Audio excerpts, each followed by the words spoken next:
Simplicité, sourire et spontanéité, authenticité. C'est les quatre. Et si je peux donner un organe du corps humain qui représente Emiliano, c'est le cœur. Je joue au Stade Malherbe-Caen en 2014, il me semble. Et il est arrivé pour nous aider dans notre première aventure en Ligue 1. Et on l'a très bien reçu. C'était un garçon vraiment adorable qui s'est vite adapté dans le groupe. Il nous fallait des gars comme lui, des guerriers, des gens qui se battaient sur le terrain. Donc on était très heureux de le recevoir. Il avait vraiment une personnalité à l'entraînement.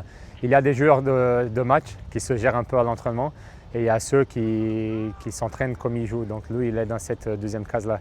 Vraiment, il était à fond dès lundi matin. Et je me rappelle de 2 ou 3 matchs épiques, dont celui au Vélodrome contre l'Olympique de Marseille de Bielsa, où on perd 2-0 et qu'on arrive à gagner ce match 3-2.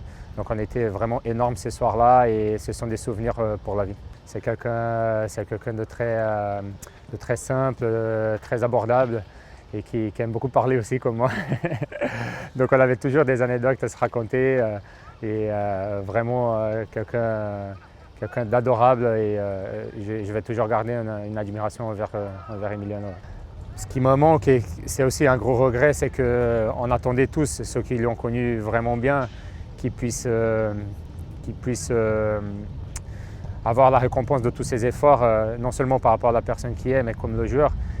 Et ce gros regret, c'est que c'était son moment. Et à chaque fois que je le voyais marquer avec Nantes, on ressentait cette petite émotion. Il avait aussi ce côté très simple, très humble, que je considère qui est venu de son éducation familiale et de ses origines en Argentine, bien sûr. Je peux vous garantir qu'un mec comme lui, on n'en a pas beaucoup. Et quand on voit que lui, il est sur le point d'être transféré pour une équipe meilleure, d'avoir quelque chose financièrement qui peut permettre à sa famille de respirer mieux en Argentine et que surtout qu'il prend du plaisir sur le terrain, je pense que c'est ce qui me manque et c'est vraiment un gros regret.